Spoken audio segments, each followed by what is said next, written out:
આજની ધર્મકથા. પ્રણામ. પરમાત્મા શ્રી મુનિ સુવ્રત સ્વામી ગર્ભની અંદરમાં માતાને આવ્યા. રાણીએ 14 સ્વપ્ન જોયા.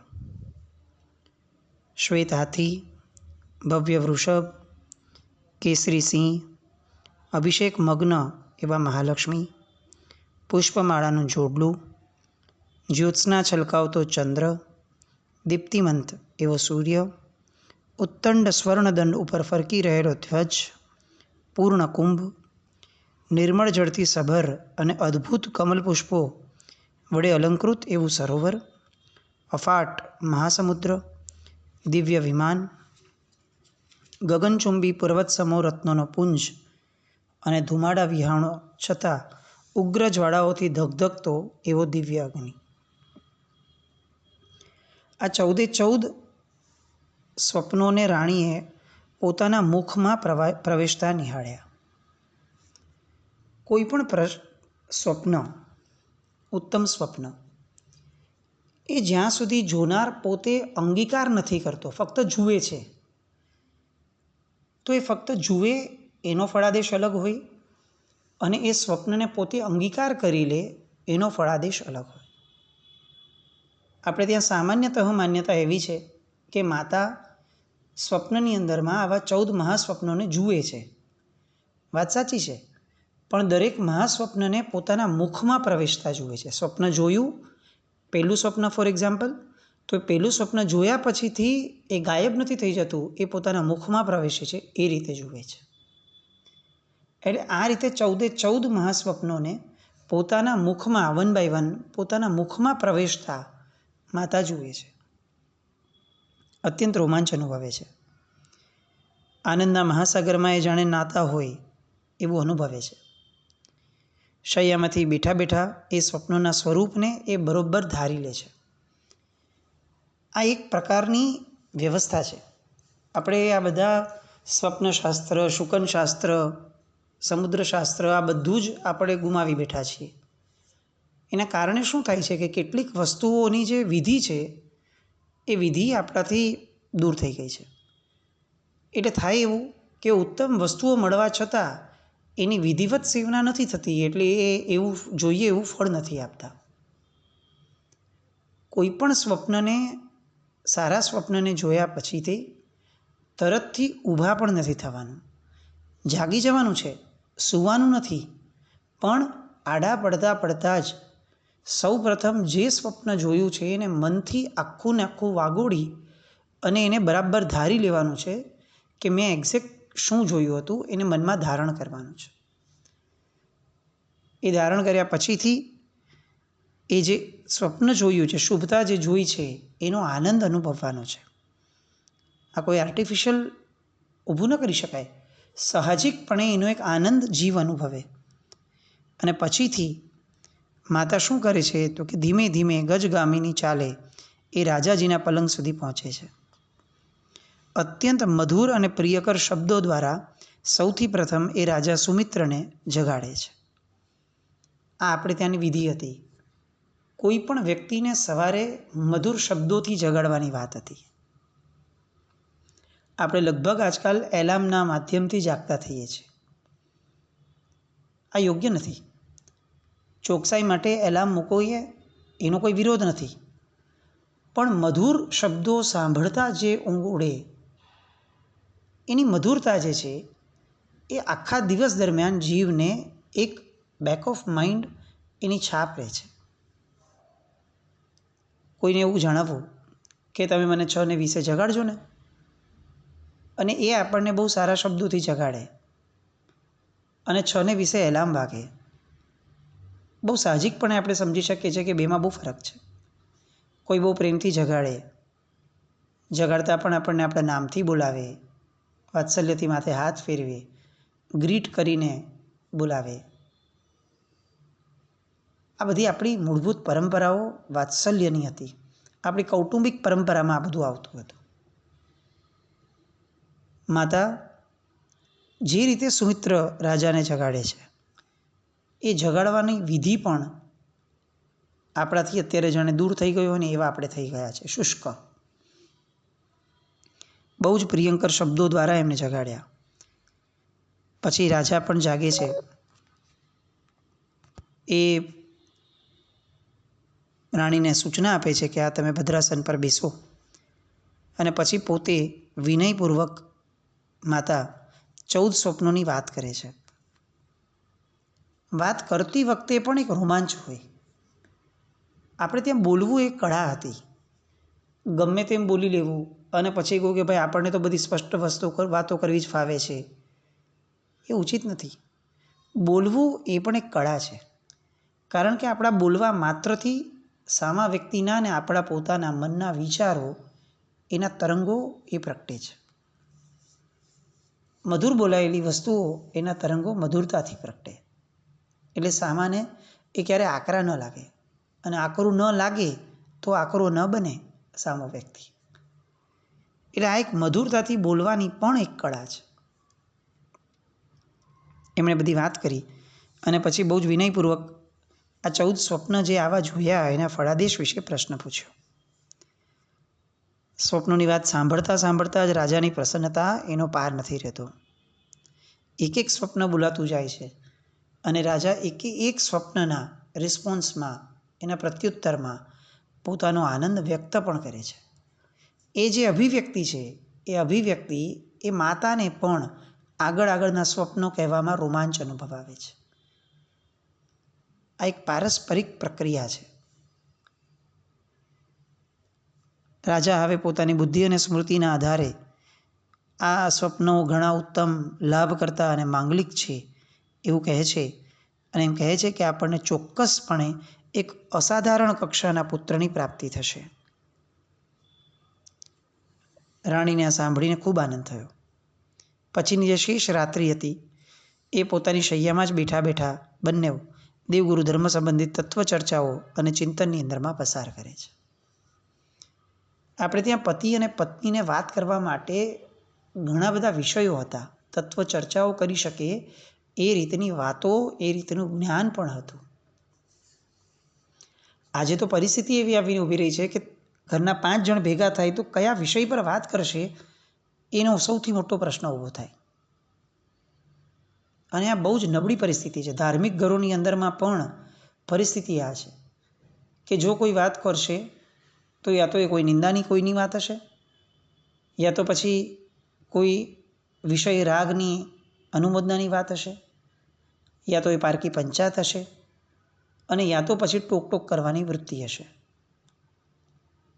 ક્યાંય પણ તત્વ ચર્ચાનું સ્થાન ન રહ્યું, કારણ કે હવે ઘરની અંદરમાં સામૂહિક રીતે ધર્મ જ નથી કરાતો.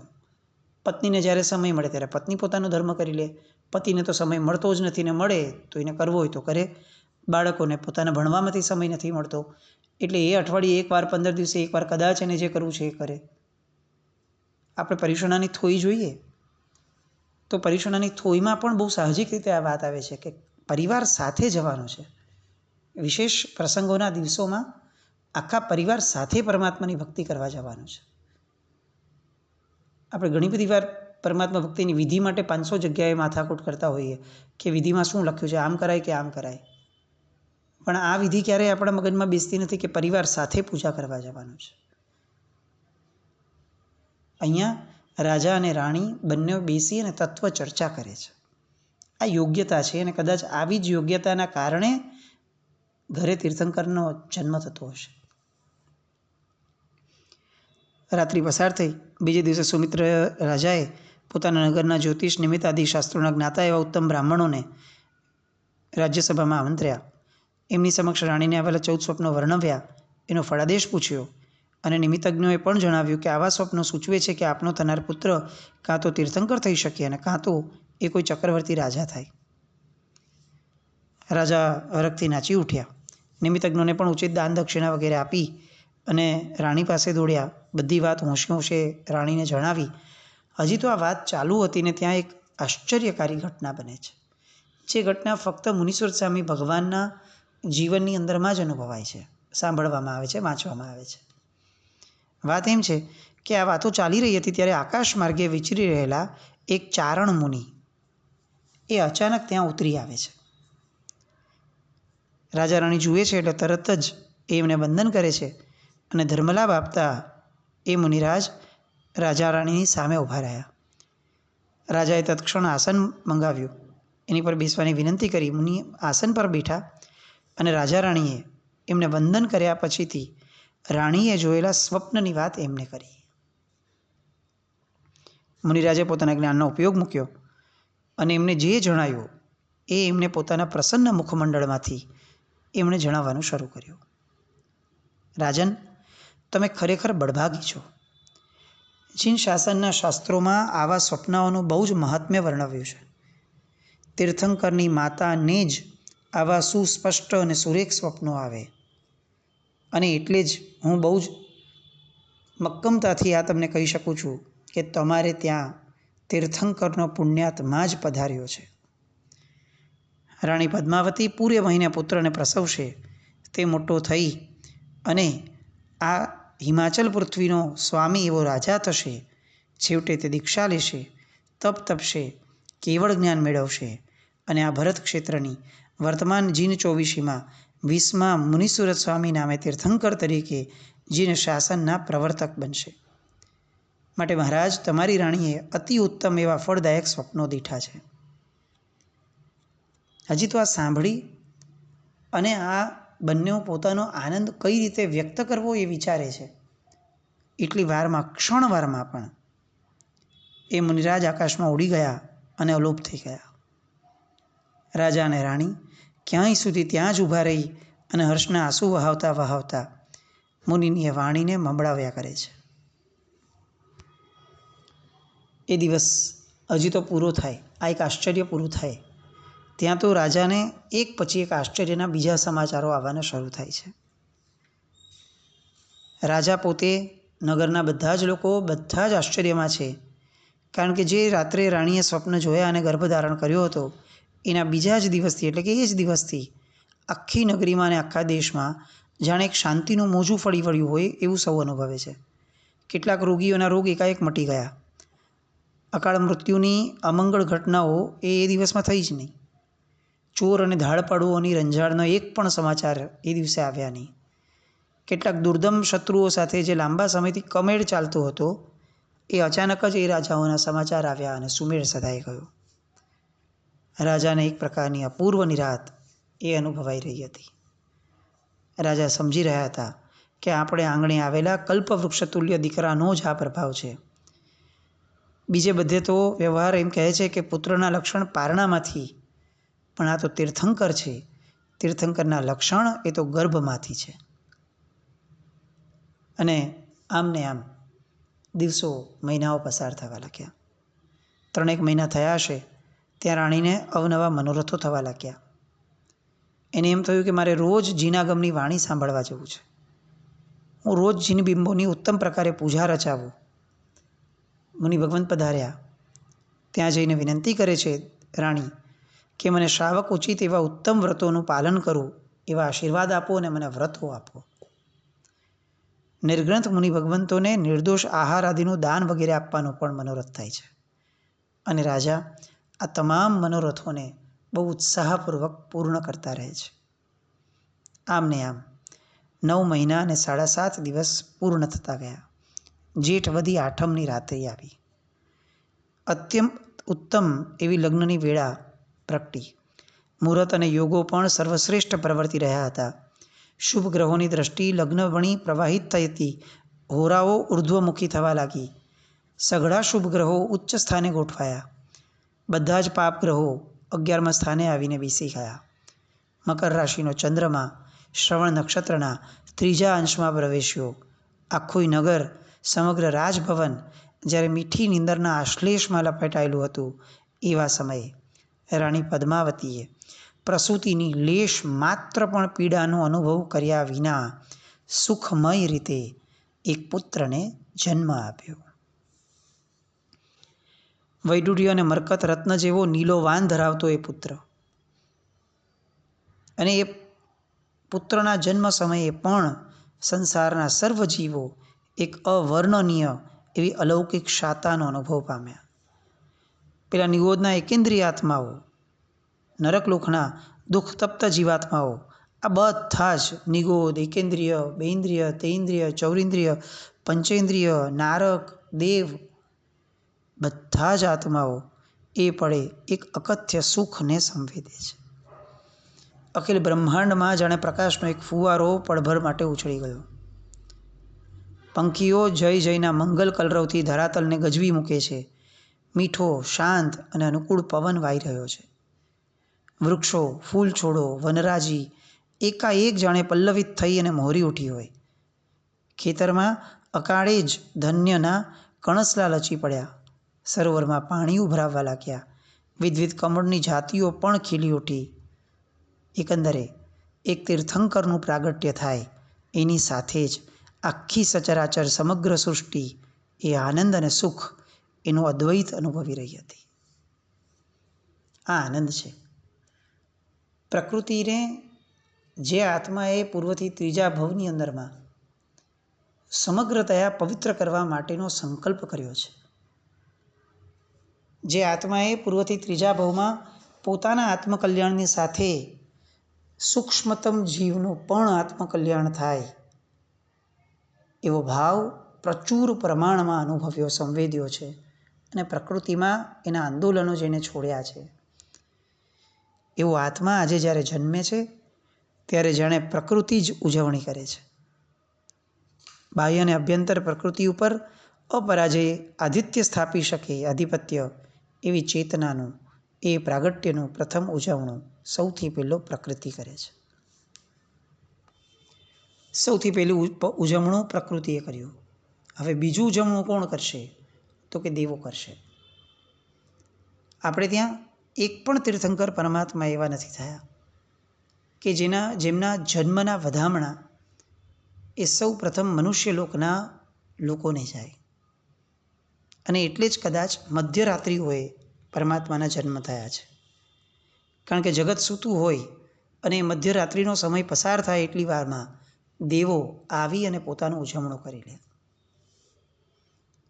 આ સૃષ્ટિનો અધિપતિ સૌધર્મેન્દ્ર એનું સિંહાસન ફરીથી ચલાયમાન થાય છે. અને પરમાત્માનો જન્મ થયો એ સાંભળતા જ એ પૃથ્વી પર આવવા માટેની તૈયારી કરે છે.